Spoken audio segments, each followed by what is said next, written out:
Hello, raving fans, the March monthly market report. And yes, these stormtroopers are behind me. And what's that about? Well, we went on the Rise of Resistance in Disney a few months ago, and it was an amazing ride. This is what I feel like the market's like right now. These stormtroopers, they're the buyers out there fighting for the houses, and the rise is in the prices. The rise of the prices. That's what's going right now. And the big question is it going to bust? Are things going to bust? That's the big market uh, question. So we're going to go over house prices today. Are they accelerating? We're going to talk about supply and demand and how the supply and demand is impacting the home price appreciation, and wrap it up with some net worth. But it's hard to believe that 2 years ago we had a worldwide pandemic, but now we're going to talk about, well, what's happened since then. And in 2020, we had 6% price appreciation throughout the year. That's pretty significant if you think about prior to the pandemic, where it's just 3.8%. That's pretty significant. But I'm going to show you how they appreciate it now from 2020 to 2021. So I'm going to put my slides up here and give you an idea what that looks like. So home prices. Let's do it this way. So home prices. So price appreciation is accelerating. It started out at 10% last January, year over year. And this December, I believe people thought fall, the experts thought things were going to just like go down. And I'm like, no, because we're boots on the ground. And I predicted January to be higher than December. And I was right. Now it's 19.1% because the data I'm getting for you on these slides are only are 2 months behind. But I'm not behind because I'm on the market. I'm walking these streets. But the reality is that a kind of 18% were there for a while. And that's where they thought, well, prices are going to still accelerate or stay steady, but they're still going to have appreciation, but maybe not as much. But that just didn't happen. And then now I'm going to show you a state-by-state basis of what's going on. Next slide.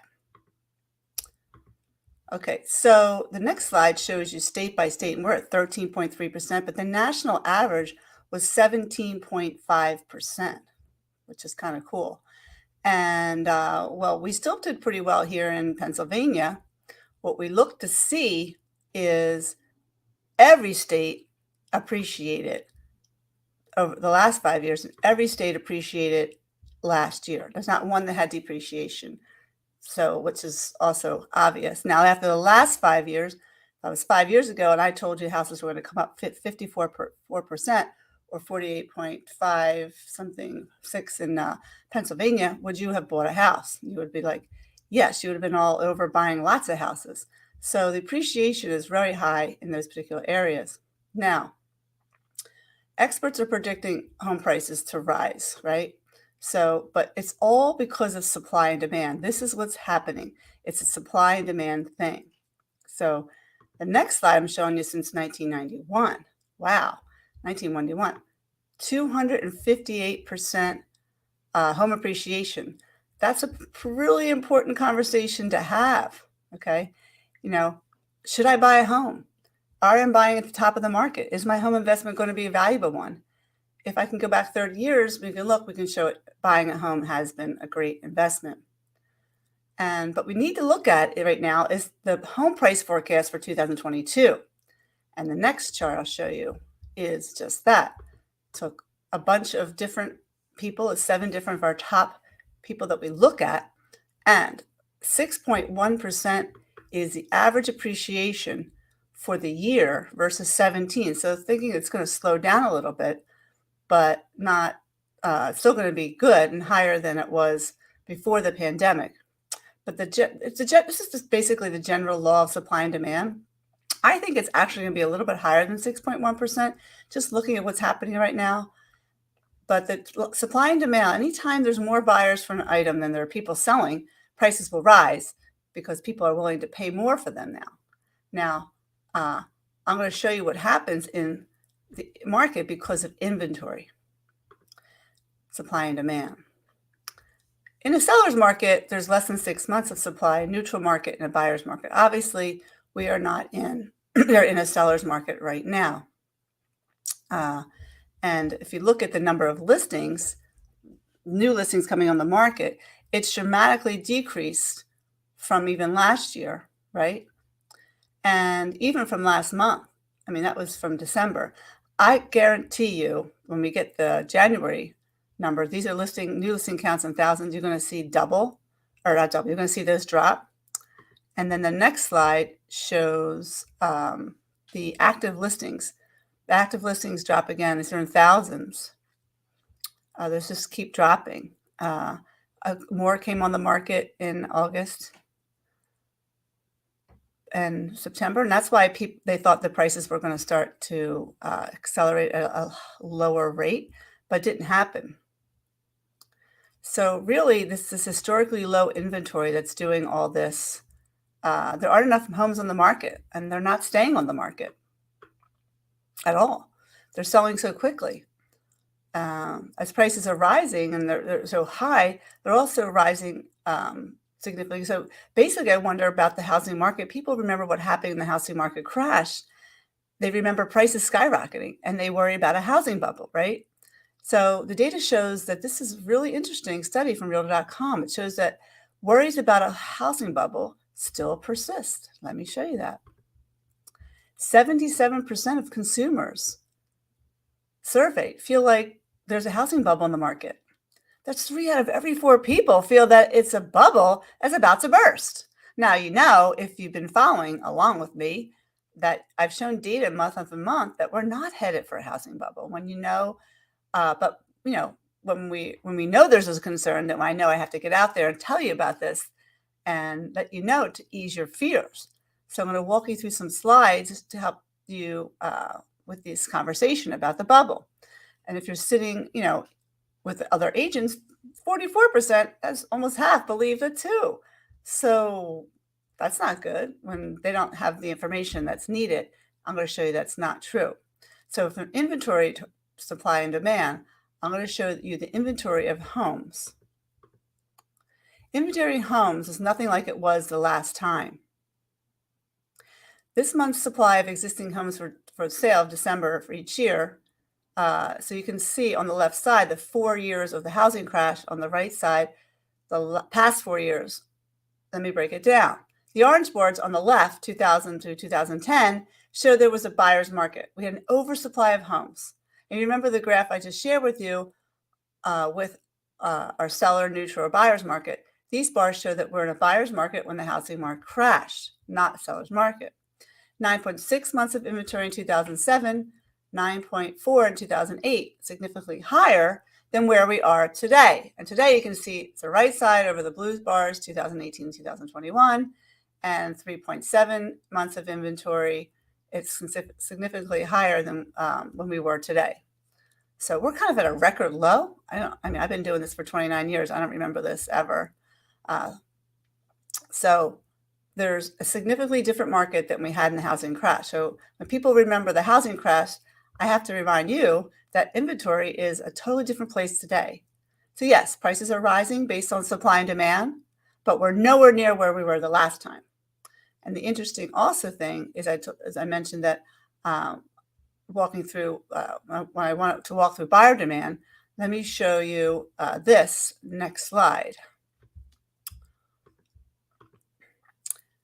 Existing homes hit a 15-year record, 6.12%, 6.12 million homes, okay? Which is a lot more than the prior year of 5.6 million homes. And so that shows you that the demand is there. The buyers are out there. They're looking for homes. They're purchasing homes. They're actively in the process. So we have a high buyer demand. We have low inventory, supply and demand, significantly different fundamental where the housing market was when the bubble burst. I hope this eases you and puts you not in that 77% of the people who are thinking the housing market's going to bust. And the truth is that the people who are purchasing these homes, they can afford them. I can say that because I want to share this next slide with you that shows credit scores are nothing like the last time. I'll show you that next. This is the volume of loans in billions with a credit score of 620.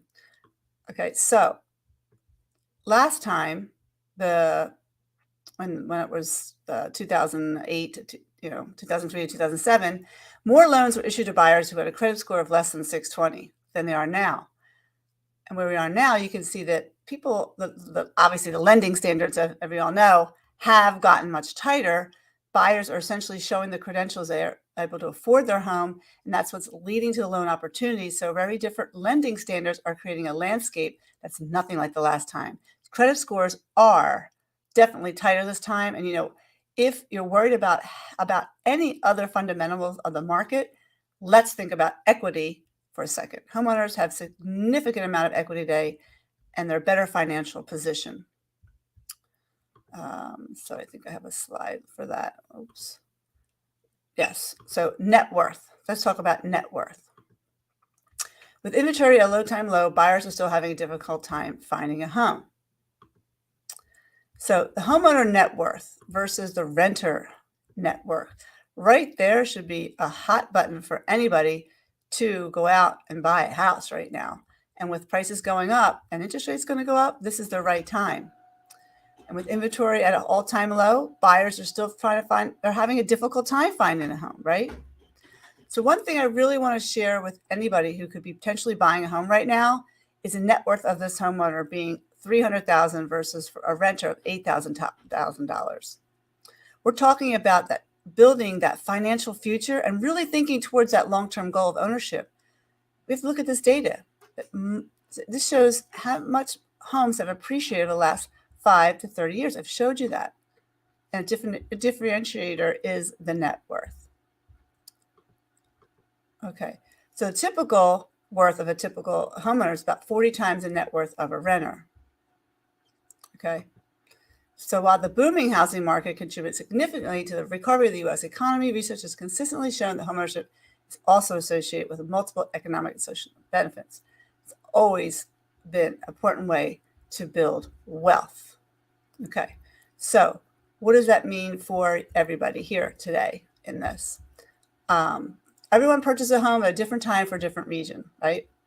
They're financially, emotionally ready at different moments. So, you don't know when people are wanting to buy a home, but if they're wanting to do it because you want to gain net worth, it's continuing to rise. They're projected to continue rising and rising, this net worth, and that's a direct reflection of the supply and demand. So those of you thinking about going on the market, people need your house. You're going to get great prices. Now's the time. Things have opened up. My contractors are ready.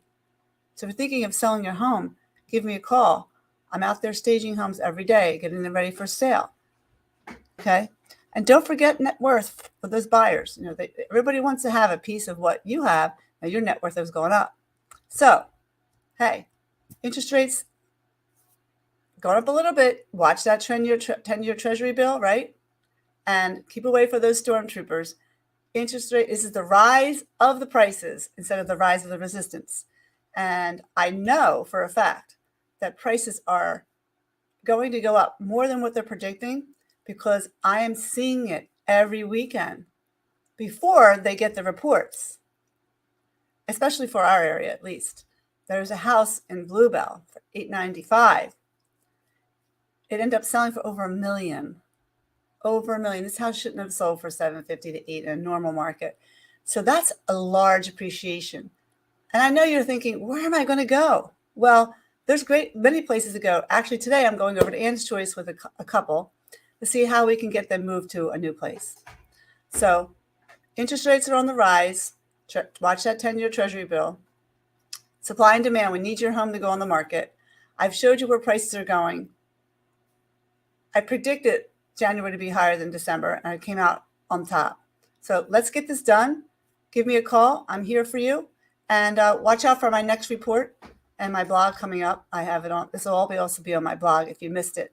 Great seeing you. Watch out for that rise of the resistance or the rise of the prices. Have a great day.